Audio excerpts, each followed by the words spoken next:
After some very heavy rain this morning, the situation has eased.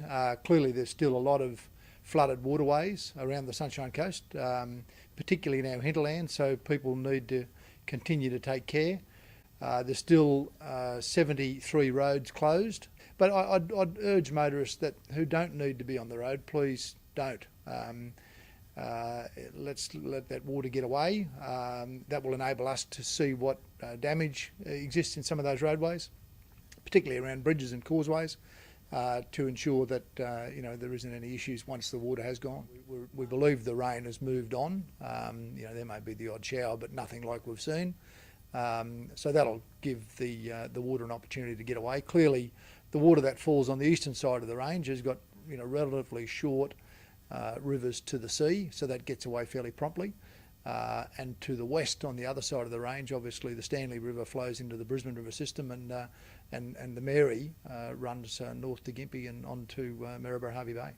Oh, look, I would think we'd be back in business tomorrow, and certainly by Monday. The airport has reopened.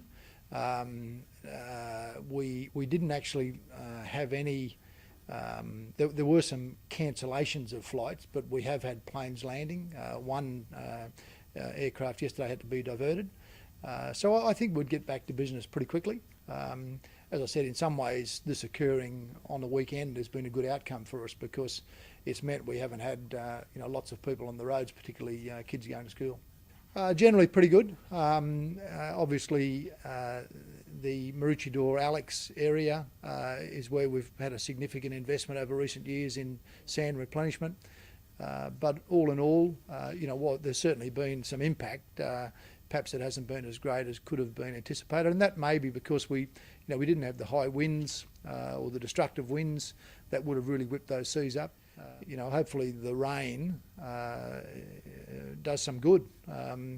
It certainly will have replenished a lot of our water supplies, and that's a good outcome. And if it can be done without serious damage or harm to any individuals, as I said, some of our infrastructure will need to be checked once the water is passed to see just what's going to be required. And I'd really like to thank the residents of the coast who've been very active on social media and sending in lots of very useful information for us to utilise, and that is a big help. And those people who've used social media in that positive fashion has been very helpful. Yeah, I think we were about 64,000 hits at peak yesterday.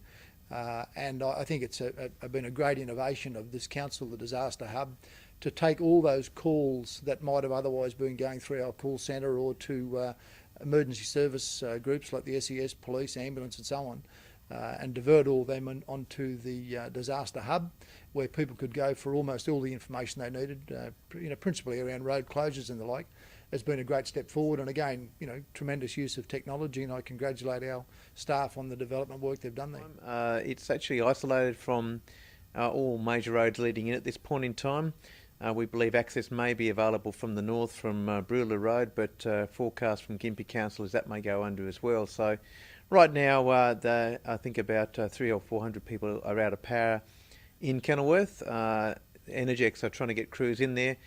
We are hopeful that as the floodwaters in the Mary recede and the peaks go down, that will hopefully have help Energex be able to get in this afternoon. Yeah, the SEQ Water, who operate the bulk water supply for Kenilworth, they advised yesterday morning that their water treatment plant is offline due to the water quality issues in the Mary.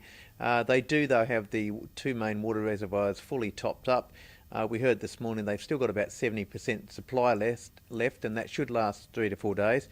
SEQ Water have also got tankers, and they have been tankering water in, and they will get tankers going in again as soon as the floodwaters recede and they can get them up the road. So beaches are covered in foam and a lot of debris, so our council crews are now going to move as the floodwaters recede into a damage assessment mode and then into a clean-up mode. So they'll now be out checking the roads where they've been flooded, just seeing if there's any damage. They'll be starting to remove signage. They'll be updating our Disaster Hub database in terms of roads being open, but also checking the beaches, and we'll be starting to do debris removal certainly from next Monday onwards and a bit of clean-up tomorrow.